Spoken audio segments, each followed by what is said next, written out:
if anybody's out there. Getting ready to start here in just a minute.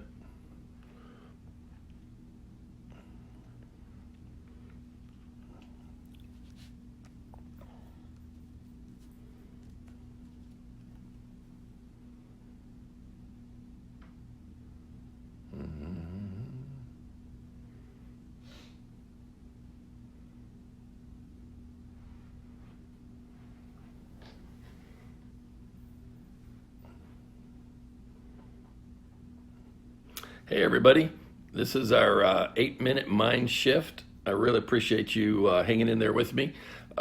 This will be the first one that I'm doing from the road. I'm actually outside of Atlanta at an awesome church, Victory World Church, and just enjoying working with Pastor Dennis and Colleen Rouse and their awesome staff. But just wanted to talk to you a little bit about the concept we've been working with so far, that God has an amazing plan for each of us. And obviously we're already in a direction. We've made a lot of choices. There's a lot of life behind us, but there's a lot of life in front of us.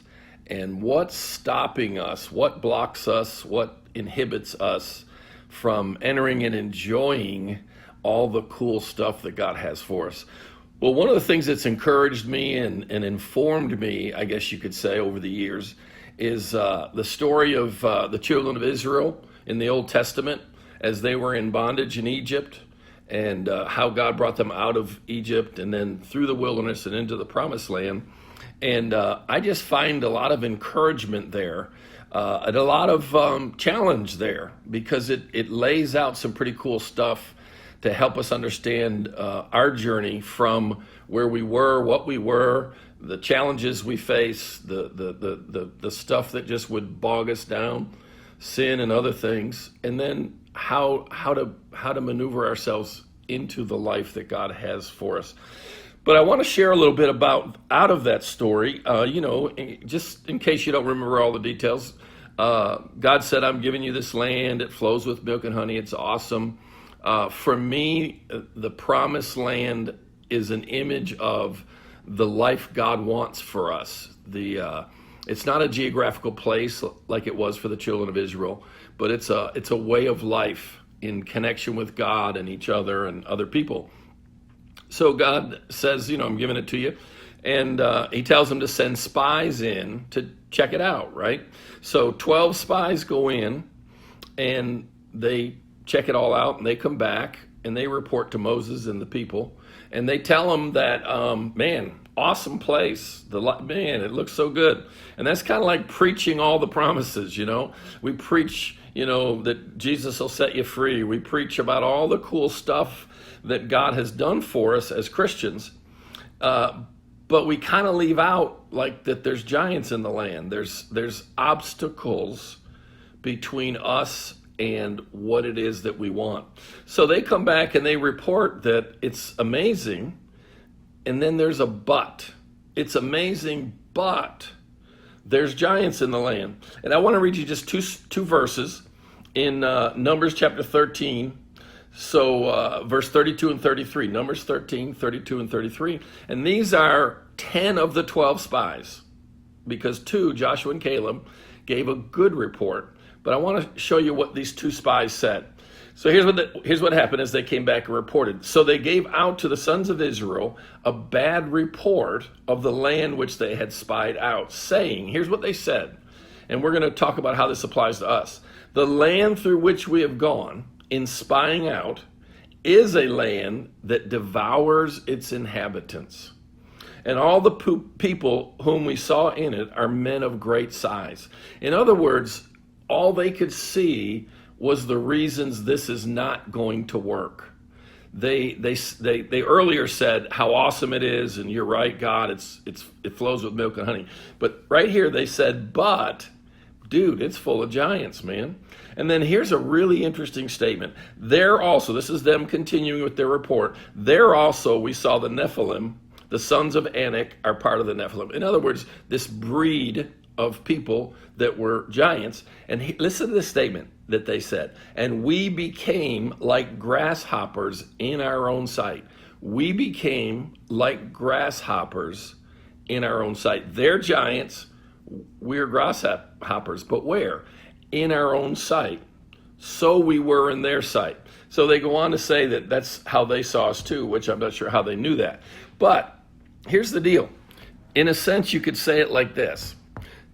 The external obstacles between them and the promised land were not going to be a problem.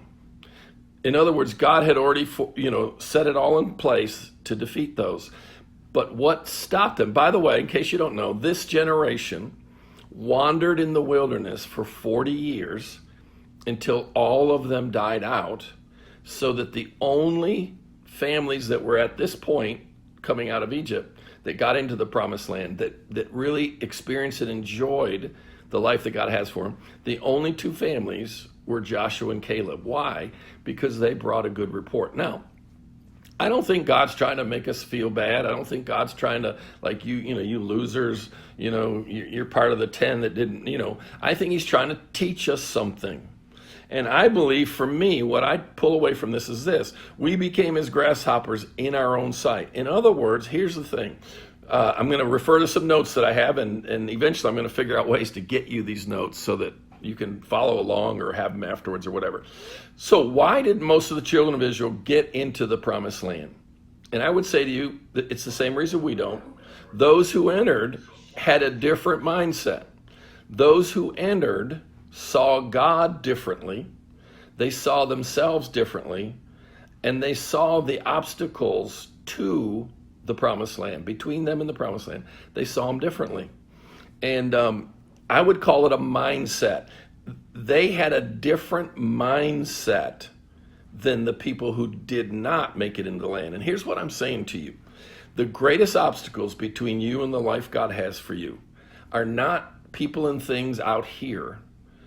They're concepts and ideas and beliefs in here.